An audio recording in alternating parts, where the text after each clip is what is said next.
J'aurais dû préparer cette homélie en deux langues, mais malheureusement, Père David ne m'a pas averti, mais j'ai toute une version en français. Si vous n'avez pas assez du culte ce matin, vous pouvez me suivre à la communauté Saint-Bernard de Clairvaux, dont je suis le responsable, où je vais offrir la même homélie, mais en français, en tout cas. But for the moment, we'll just go with English. We're hearing some extraordinary stories over these last weeks, and we're going ahead a bit, from the book of Genesis. And there are always three stories in each story, if you like. Story one is the story of everybody. Story two is the story of Israel. And then story three is about you and me. To read Genesis is to see it as Israel, as everybody's story, as Israel's story, as your own story, all at the same time. So let's go over this portion of the story of Esau and Jacob three times, briefly. Once as everybody's story, once as Israel's story, and finally as our story, yours and mine. This is the family values sermon. If you've been paying attention, there's some very odd goings-on in the families of Abraham. I mean, what is it about siblings? We can't live with them, we can't live without them. If somebody attacks them, we're the first to step in. If they're sick, we can't sleep for worry. But leave us alone in a room with them for a while, and in no time, we find ourselves turning from wallflowers into fireworks. I had Christmas dinner once with a friend who had his 93-year-old and 91-year-old great-aunts and his 89-year-old great-uncle join in for the festive occasion. The great-uncle said, "Pass the roast potatoes, would you?" Helped himself to a generous portion. "Stop! Put those back," snapped the older sister. "Don't be so greedy." And the younger one said, "But surely it's Christmas Day." The older aunt was not to be deterred. Looking imperiously at her 89-year-old brother, she said, "He has to learn." This is the kind of soil out of which the story of Jacob and Esau, of Cain and Abel, and all sorts of other tortured biblical figures becomes the story of everybody. We've heard any number of politicians and religious leaders talk about safeguarding or promoting or focusing on the family, but you have to wonder if those people have ever actually lived in one. And the book of Genesis isn't in the slightest sentimental when it comes to the realities of growing up with a sibling. Take Cain and Abel, right at the beginning. The first recorded sign of trouble, and straight away, Abel's blood is crying out from the ground.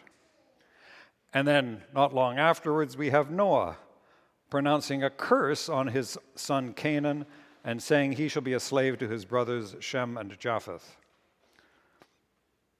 See what happens when the favoritism of a parent is added to the Molotov cocktail of sibling rivalry.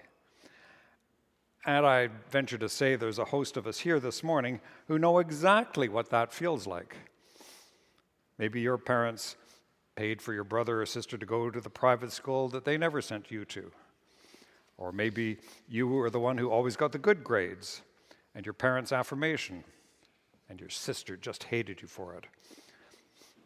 Then we go on a few chapters and find Abraham and Lot. Now, they're actually, strictly speaking, cousins, but in a couple of places they're called brothers. And there's this resonant sentence. Their possessions were so great that they could not live together. Feel the quality of that for a moment. Their possessions were so great that they could not live together. Ever tried sharing a room with a sibling? Then there's Isaac and Ishmael. Anybody here have a half-brother or sister? Don't tell me that's a picnic. You're the older one and you're constantly told you should be nice to your little brother, even though every time you look at him you think, it was your mother that ruined my parents' marriage. How can I not hate you? Or you're the younger one and you think, I didn't choose this domestic arrangement, so why do I get blamed for it? What do I have to do to be taken seriously in this house and not be treated as a toy? So we haven't even got to Jacob and Esau. And what happens when one parent starts using a child in her maneuverings against the other? That really gets complicated when you're in between your parents' little war. And then we go on, there's Joseph and his brothers, and it says if in that story every element in all the previous stories comes together in a veritable volcano of fratricide and parental favoritism and an overinflated ego, and yet still somehow profound love. If there's anybody here this morning who doesn't recognize themselves in one of these stories, I'd be very surprised. If your life is a chaos of thinly veiled warfare, a desperate struggle for recognition, for love that you long for but don't dare ask for, long festering resentment or freshly minted fury, welcome to the land of the Scriptures. You'll be quite at home here. So this is everybody's story. Not everybody's story ends in bloodshed, to be sure. We've all thought of it, though. Most of us find it a whole lot harder to live the gospel in the privacy of our birth family than anywhere else on earth. Sure, go evangelize the people of Western China, and sure, save desperate children in the slums of Calcutta. Anything to avoid having to go home and face living the gospel with your pig-headed sister or your big-headed brother. The stories of these siblings in Genesis are telling us, live the forgiveness and reconciliation of the gospel at home, or don't live it at all. That might be the toughest part of the good news to deal with. But deal with it, we have to. You know the phrase, charity begins at home. It often sounds like selfishness, but in this story, it turns out to be an incredible challenge. So let's go over this story of Jacob and Esau, this time as Israel's story, just briefly. Nobody knows exactly when the books of the Old Testament came to be written down, but what's clear is that much, or even most of the Old Testament is a direct or coded reflection on several catastrophes lived by the people. The first is the split between the southern kingdom of Judah and the northern kingdom of Israel, a split that occurred after the death of Solomon somewhere around 900 years before Christ. And then the second catastrophe was the invasion of the southern kingdom and the destruction of the Jerusalem temple somewhere around 600, destroyed by the Chaldeans, which led to the deportation of a great proportion of the population to Babylon. So you can go through Old Testament history to the point where the two, where Israel, the north, Judah, split apart.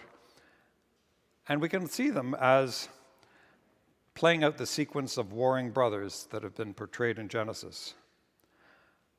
God grants good gifts to the people, but the gifts are accompanied by conflict. And then the conflict is evident even to Rebekah before the birth of her sons. There's this strange prophecy, the elder shall serve the younger. Now that's the complete reversal or inversion of the proper order of things. And it's going to prove to be the case that Jacob the younger is going to leave a life that is trouble not only for himself, but it's trouble for those around him as well, but especially his older brother Esau. There the two of them are. There's Esau, who loves hunting and being outdoors and so forth, and there's Jacob, the dedicated indoors man. As the story we heard today tells us, the events are governed by nothing more unusual than basic human need, Esau's hunger, and by human cleverness, that is, Jacob's bargaining. They're not the sole actors in this story because the purposes of God are also at work. The elder shall serve the younger. And the exchange of birthright that takes place in the story is just the first step in the mysterious inversion of things promised in the oracle. In the history of the two kingdoms, it will be the larger one, the north, Israel, with 10 tribes. That's the one that's going to disappear from history, leaving the smaller Judah as the surviving remnant. Now, what about that birthright? It's just as concrete and material as the stew he craves, or as the winsome version of it in the King James Version, the mess of pottage that he wants. The birthright concerns security, prosperity, fertility, land. But Esau is hungry and he just can't wait. Maybe Jacob is hungry too, but he can wait. The kingdom of Judah will survive because it too can wait, if only barely, trusting that God will keep the promise. So we've got a contrast between material blessings that can be taken and managed and controlled, and well-being that can only be received as a gift. You look at the character of Jacob, you can say, well, he's not an altogether admirable person. He's shrewd, he's grasping. His name has something to do with grabbing the heel of his twin brother as Esau leaves the womb. In our context, he might be the highly successful corporate VP in charge of hostile takeovers. But Genesis is really not interested in such moral distinctions. What matters here is that Jacob, in contrast to Esau, believes in futures to which Esau is indifferent. So let's think about this story for a moment then as a story about you and me and God. I have an academic friend who goes to conferences all around the country, all around the world, and each year at his field's annual meeting, he shares a room with the same colleague from graduate student days. As soon as they're reunited, usually in some hotel room, they ask each other the same question. What have you settled for? What have you settled for? And somehow that question covers everything that matters. You see, Esau was born to rank and right. Esau could have imagined everything was under control, and he didn't have to think about it anymore. He could just settle. But by contrast, the younger one, from a position of weakness, has learned early on to seize gifts, to take risks. The older one rests upon his rights and virtues that are nothing more than a bowl of lentil stew. And the younger one trusts in the good gifts of God. The older one settled, and nothing really mattered any longer. The younger one refused to settle, and the future was opened. Now, St. Paul reminds us today that to be in the Spirit is to be docile to God. Those who are in the flesh, as you say, can't please God because they're too busy pleasing themselves. They've settled. We'll just take what's here right now. The effect of the Spirit, on the other hand, means that a transformation is underway. It's gradual, it's fitful most of the time, but a change takes place in us as we are changed, as Paul says elsewhere, from glory to glory. You can't settle, not when your birthright is nothing less than participation in the life of God. So imagine you're standing before the Lord Jesus at his judgment seat in heaven. He's looking at you with eyes of compassion and mercy and love like you've never known before. And imagine he's saying to you the words God said to Cain. Where is your brother? Where is your sister? Suddenly, you realize you've got this whole salvation thing wrong. You thought it was about settling, that is just keeping your nose clean, avoiding altercations with the police, and hoping God overlooks your foolishness and pride. But Jesus is saying, what about the others? Did you leave them behind? Where are they? What about those in Sudan or in Gaza? Or on that First Nations reserve where they can't even drink the water? Where's your brother or sister? And not just the ones who are far off, but the one who's at your own family table. Do you have an answer for him? Is your life drenched in ifs and buts and excuses and explanations? What have we settled for? Where is your brother? Where is your sister? And there's only one answer that Jesus wants, which is right here beside you, right here beside me. Summer often brings with it holidays, and with holidays, family reunions. So you might find this time of year a time to reflect on families and rivalry and rejection and anger and the raw feelings that we sometimes don't know what to do with or how to handle.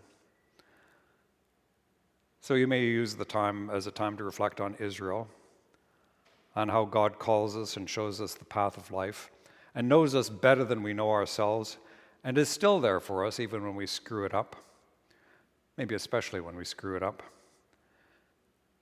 And finally, also, we may realize it's a season directly for us, in which we have a bit of time to ask what we think our birthright is, what we've settled for, or whether, in looking to our brothers and sisters, we might have come face to face with God.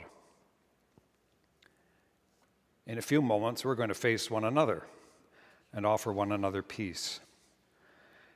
It's a ritual ceremony, to be sure, one to which we become accustomed. But when we really engage it, when we look at one another, when we risk a touch, we're being called to establish and restore relations of peace with brothers and sisters beyond this place.